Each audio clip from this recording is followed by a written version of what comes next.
Listening to a lover is a vital skill in relationships, but there is an associated and perhaps less well-recognized talent that we may also need to nurture, that of sometimes not quite listening to what a lover is saying in favour of deftly imagining what they might really mean, which could be a different thing altogether. Though taking someone at face value is rightly judged to be a supreme symbol of respect, within love it may at points be more accurate, as well as a great deal kinder, to dig beneath the surface meaning of words in a search for a partner's real but more bashful, complex or hesitant underlying intention. We need to get better at the business of emotional translation, at navigating the gap between what people say and what they mean. Here are some typical examples of the divide.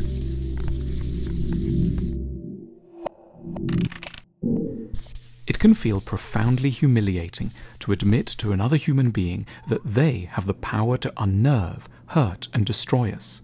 To start to love someone is at once to be strengthened in key ways, but also to be weakened and placed at their mercy, for we become, if love has gone right, heavily reliant on their good behaviour, their kindness and their dependability. When this is not forthcoming, we may choose not to lay bare our weakness to the lover who has exploited it. Our protestations that we're just fine are an attempt, as unconvincing as they are touching, to lay claim to a solidity and invulnerability that our love has in fact stripped us of.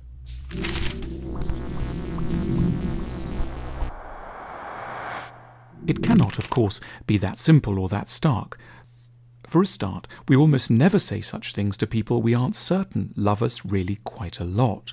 We need to be very secure and comfortable around someone before we can dare to tell them that we want them dead. Secondly, this kind of rage is evidence not of simple contempt, but rather of immense hope. We don't speak like this to our colleagues or our friends, not just because we're polite, but because we don't care about them enough. We haven't bothered to expect very much from them, and therefore cannot muster fury when they disappoint us. Only when the bar of expectation has been set dauntingly high do we allow ourselves to give way to boundless fury. This kind of incensed talk is one of the odder gifts of love.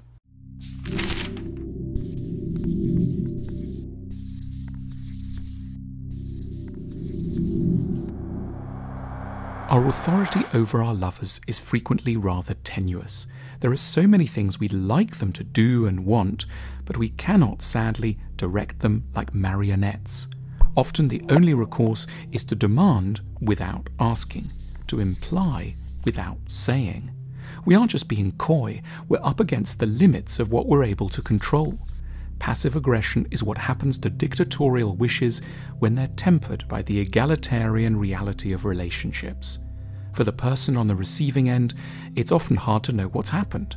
They feel controlled, heavy, guilty, and perhaps a bit sad.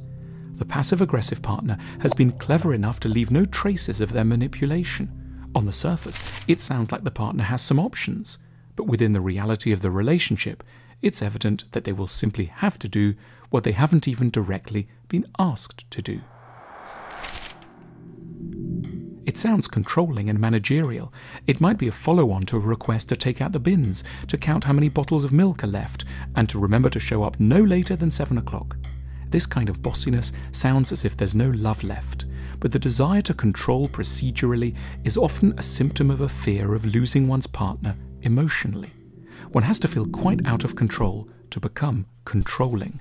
The sternness is really a misguided plea for closeness.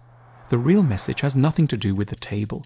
What it means in truth is that one senses the partner's lack of trust and devotion and is resorting to exercising practical control over their life in order to achieve some kind of control over what one really wants to get a handle on, their emotions. One would stop if one felt more reassured of their love. Controlling behaviour is a bid for affection delivered as a barking order.